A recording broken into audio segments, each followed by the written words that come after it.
This story is based on a real horror film. If you know the name of this film, then write the correct answer in the comments below this video.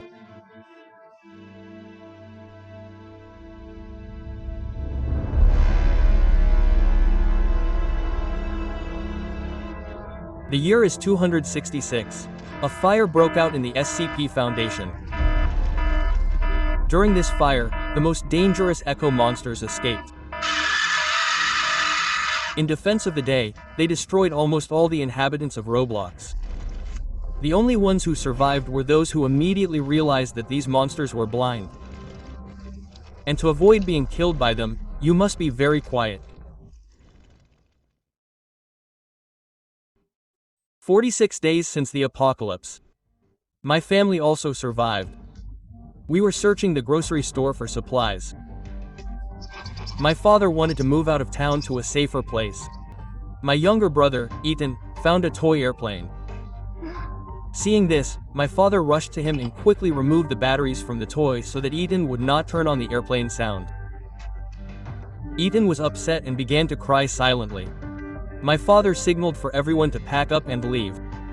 My older sister, Alina, felt sorry for her little brother, quietly picked up the batteries, put them in the airplane, and gave them to Ethan. We set off.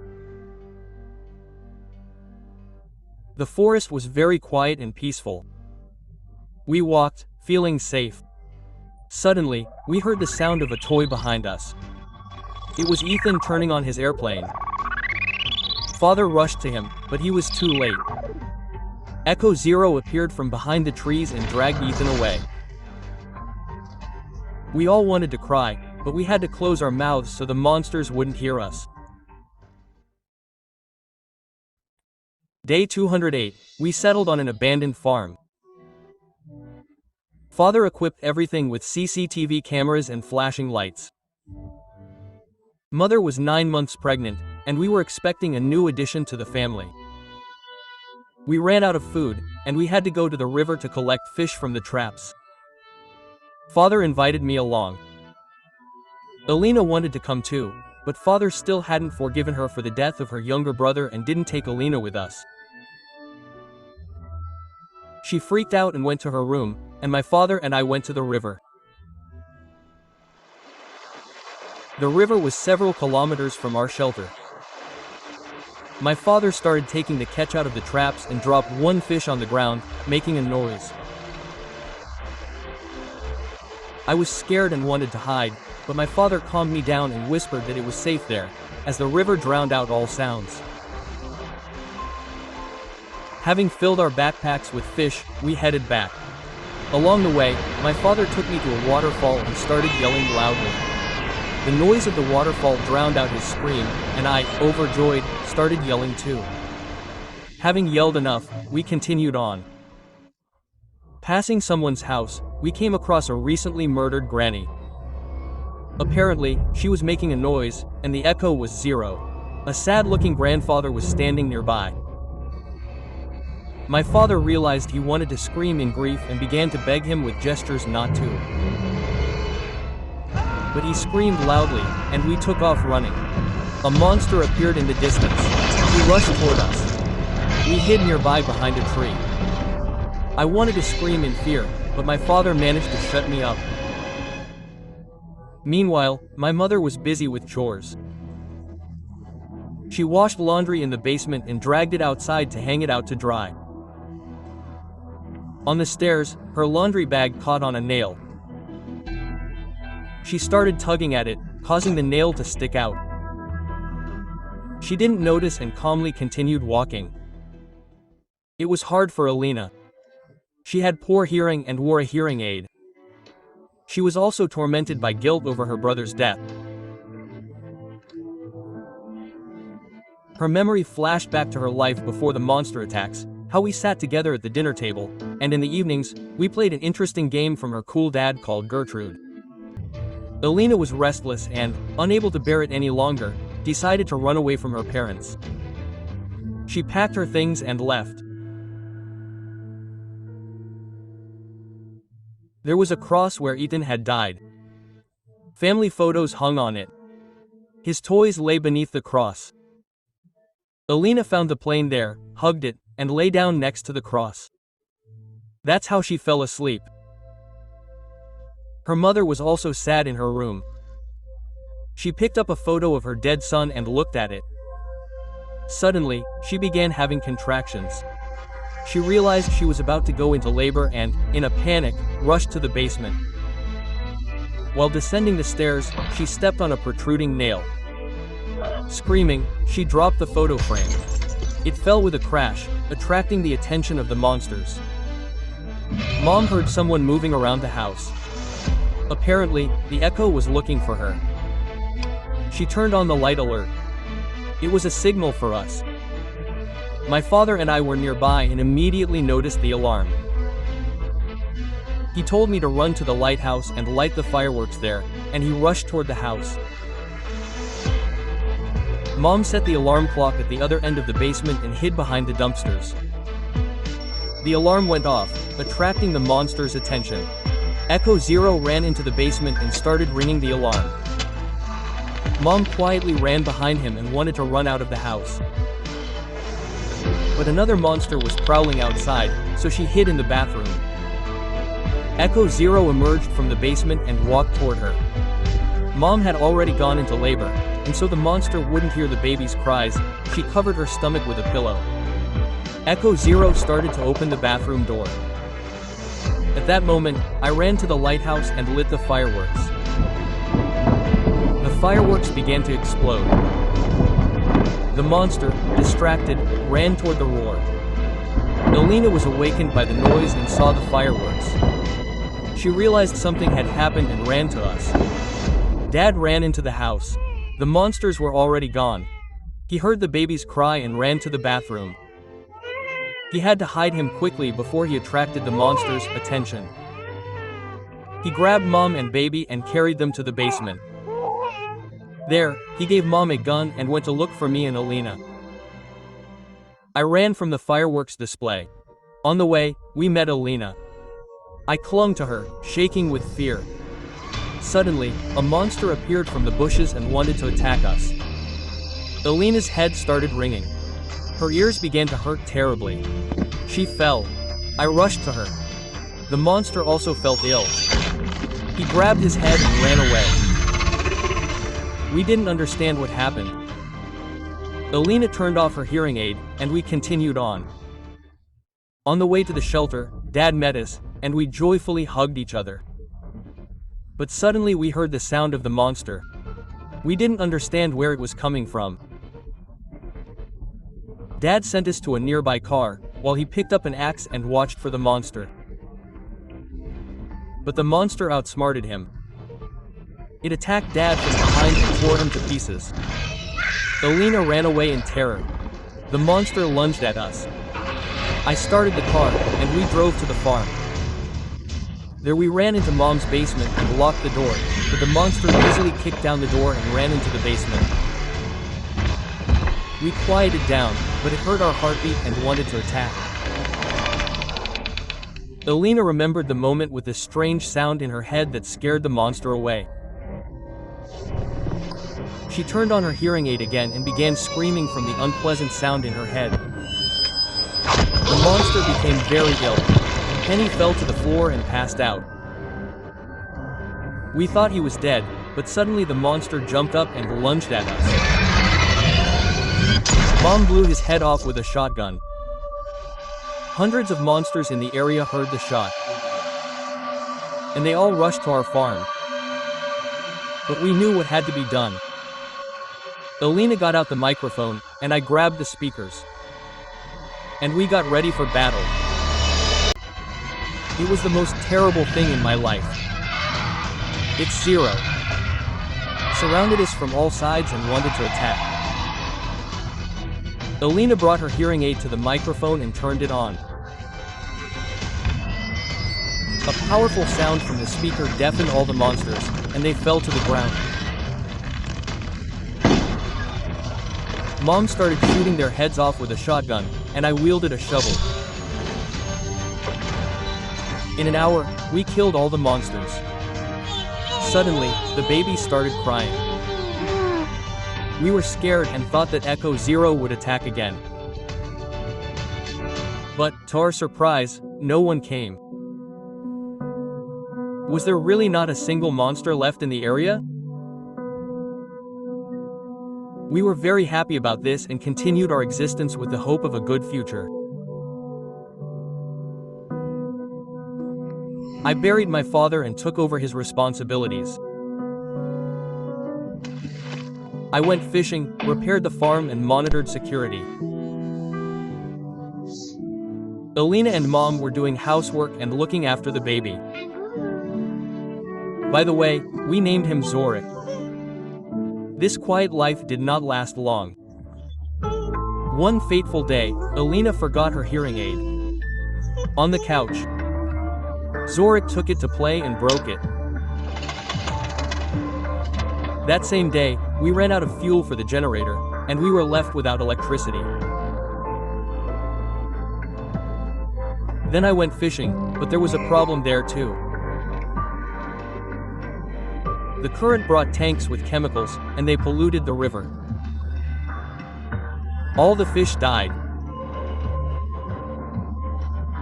On the way back, I noticed an echo near the fence and realized that we were in danger.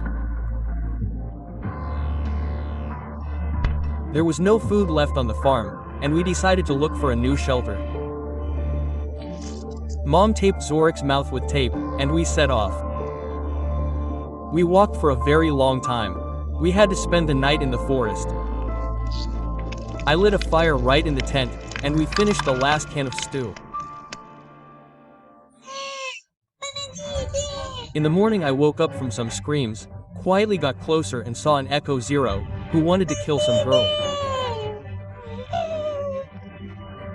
I quickly figured out what to do and pushed a huge boulder right onto the monster. The girl was saved. I brought her to our camp and introduced her to my people. The girl's name was Valerishka. She invited us to her shelter, and we went there. Her mother met us there. Thanked us for saving her daughter and gave me a gold personalized pistol that belonged to her husband. Silently, she showed me a family photo album. It was clear that Valerishka's father was a military man and served in a special forces unit in Chechnya. This pistol was given to him by Kadyrov himself. I was pleased with such a gift and already dreamed of shooting a couple of monsters. But where is your husband now? I asked with gestures. Natalie was saddened and drew on a piece of paper that he died. Saving some little boy who was wanted to be killed by a monster. My mother excitedly asked to see this boy. He was sitting in the next room. It was Ethan. Joyfully, we hugged him and cried with happiness. Natalie suggested that we stay in their shelter. She showed us a helicopter that had crashed nearby, full of food, grain and medicine. This would be enough for everyone for several years. Of course, we agreed. In the evening, Natalie and Valerishka set the festive table. We had a good time and ate deliciously. Then we settled down in our room and went to bed. At dinner, Mom did not keep an eye on Zorik. He managed to drink milk and snack on herring. At night, his stomach hurt and he started having severe diarrhea. He cried loudly. We all woke up in fear and realized that the monsters were coming. Zorik's mouth was taped again, and everyone hid under the bed. We heard the steps of the monsters. They were close. I remembered that we forgot to wake Alina. She couldn't hear anything without her hearing aid. I wanted to crawl up to her, but it was too late. The monster entered the room. It tried to hear at least some sound, but we lay quietly. Alina began to toss and turn in her sleep, and the monster heard this rustle. It wanted to feel the bed, but suddenly there was a noise in the next room. It was Valerishka and Natalie running. All the monsters chased them. We woke Alina and ran into the forest, in the other direction, away from danger. Nothing could be seen in the dark forest. We ran by touch, stumbling and falling. This attracted other monsters, and they rushed after us. We came across some territory. The sign said, "Danger to life." But there was an echo of 0 behind us, and we ran there. I turned around and saw that the monsters had stopped and did not go further. Apparently, they were afraid of something. We walked a few more kilometers and lay down to sleep from fatigue. In the morning it got colder and foggy. I walked away from my people to take a pee. Raising my head, I realized that I was peeing on some strange pole. It looked like a monster. Suddenly, this thing began to move and a deafening siren sound was heard. It was some kind of siren-headed monster. We started running. Our heads hurt from this loud sound. Now it is clear why Echo Zero does not enter this territory. The siren head will kill them with its sound. We ran up to some high wall. It was all scratched by the siren head. We started pounding on the gate. Some guy in a jacket and headphones opened it for us. We managed to run in. The siren head started screaming even louder. We started losing consciousness from this loud noise. This guy gave us headphones and we felt better. I looked around and realized that this was some kind of specially equipped base. This guy invited us to the bunker. On the way, he told us that here we can speak out loud and not worry. We were happy, but we were still afraid to talk. There was another deep in the bunker. He told us that this base and the siren-headed guy himself were created to protect the president from Echo.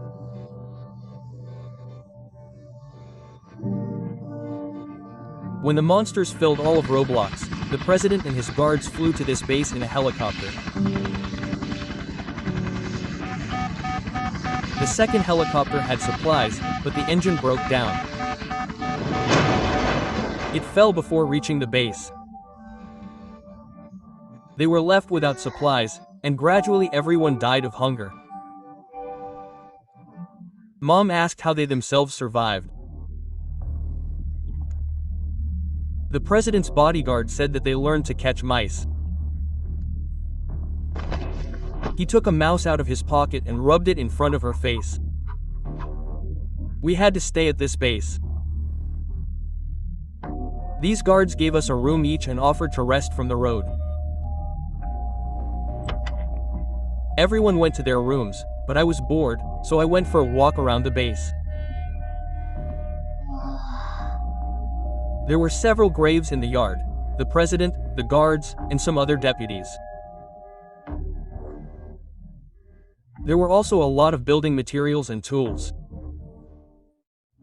On the other side of the bunker, I saw some inconspicuous door and went in there. It looked like a kitchen. There was a lot of meat on the table. I thought it was strange. 2 big pieces for rats. There were also some doors with bars. Someone whispered from behind one of the doors.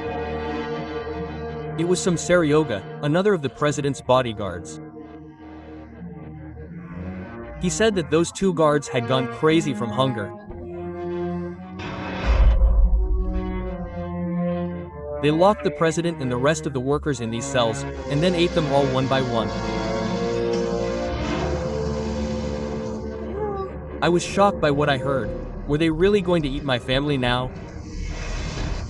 I helped Seryoga get out of the cell. He took the kitchen burro, and we went to the headquarters. But those cannibals were already waiting for us on the street. A shot rang out. The wounded Saryoga fell right on top of me. Those psychos came up to finish us off. 2 more shots rang out, and they fell to the ground. That golden pistol saved us. My mother came running to the shots. I told her what had happened, and she started crying. We stayed to live in this fortress. Now we had our own personal siren-headed guard. In order to get supplies from the presidential helicopter, we built a tunnel from building materials that were at this base. Near the helicopter, we met Natalie and Valerishka. They miraculously survived and happily joined us.